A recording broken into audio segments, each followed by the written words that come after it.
BR నాయుడుని Tirumala Tirupati దేవస్థానం అధ్యక్ష పదవికి రాజీనామా చేయాల్సిందేనని మాజీ టీటీడీ చైర్మన్ వైసీపీ నేత భూమన కరుణాకర్ రెడ్డి డిమాండ్ చేశారు.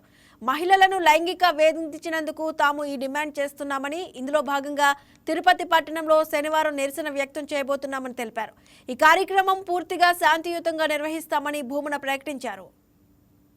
విఘాతం కలుగుతున్నటువంటి కారణంగా టీటీడీ పాలక మండలి అధ్యక్షులు శ్రీ బిఆర్ నాయుడు గారి అనైతిక అరాచక కార్యకలాపాల వలన అత్యంత పుణ్యక్షేత్రము పరంధాముని యొక్క దివ్యక్షేత్రము అయిన వెంకటేశ్వర స్వామి ఆలయ పవిత్రతకు తీరని విఘాతం కలుగుతున్నటువంటి కారణంగా ఆయన రాజీనామా చేయాలన్నటువంటి డిమాండ్ సర్వత్రా మొత్తం 140 కోట్ల మంది హిందువుల నుంచి కూడా బలంగా వినిపిస్తుంది. కానీ ఎందుకనో ఆయన రాజీనామా చేయకపోవటము, ముఖ్యమంత్రి గారు ఆయన్ను తొలగించకపోవటంతో హిందూ సమాజం మరింతగా కలత చెందుతోంది. బిఆర్ నాయుడు గారు ఆ ఉద్యోగం నాకేం పెద్ద అవసరం లేదు, నాకు చాలా వ్యాపారాలు ఉన్నాయి అన్నటువంటి మాటలు కూడా మనమందరం కూడా మీడియా ద్వారా విన్నాం. దానికి తోడు అదనంగా ముఖ్యమంత్రి గారు బిఆర్ నాయుడు గారు కనపడ్డ మొన్న వాళ్ళ మనవడు పుట్టినరోజు సందర్భంగా కావచ్చును, నిన్న ఒంటిమిట్టలో జరిగినటువంటి కోదండరామస్వామి వారి కళ్యాణ మహోత్సవంలో కావచ్చును, బిఆర్ నాయుడు గారి పట్ల చాలా నిర్లిప్తత నిర్లక్ష్యంగా వ్యవహరించినటువంటి విషయాలు కూడా ప్రసార మాధ్యమాల ద్వారా అందరూ కూడా చూడటం జరిగింది. ఇంత జరిగాక కూడా బిఆర్ నాయుడు గారు ఆ పదవి పట్టుకొని ఊగులాడటం అన్నది క్షంతవ్యం కానటువంటి విషయం.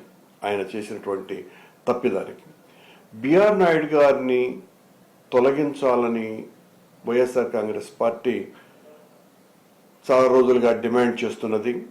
రేపు 175 నియోజకవర్గాలలో ముఖ్యమైనటువంటి దేవాలయాలలో, ఎంపిక చేసుకున్నటువంటి దేవాలయాలలో బిఆర్ నాయుడు గారి రాజీనామాను కోరుతూ ప్రత్యేకమైనటువంటి పూజలు చేయించవలసిందిగా మా పార్టీ అధిష్టానం అందరినీ ఆదేశించటం జరిగింది.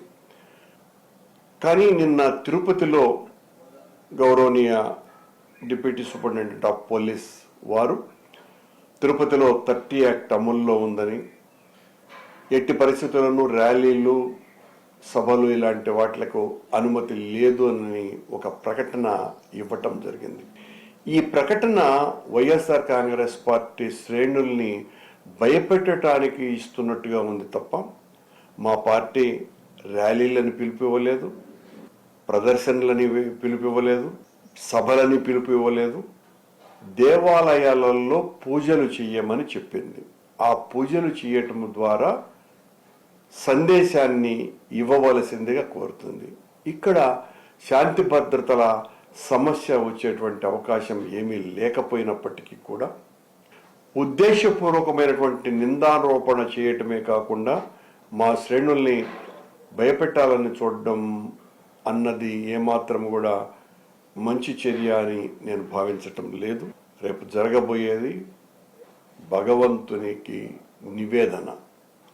రాష్ట్రంలో ఉన్నటువంటి అన్ని దేవాలయాలలో వందలాది మంది వైఎస్ఆర్ పార్టీ కార్యకర్తలు భగవంతునికి ప్రత్యేకమైనటువంటి పూజలు చేసి బిఆర్ నాయుడు గారికి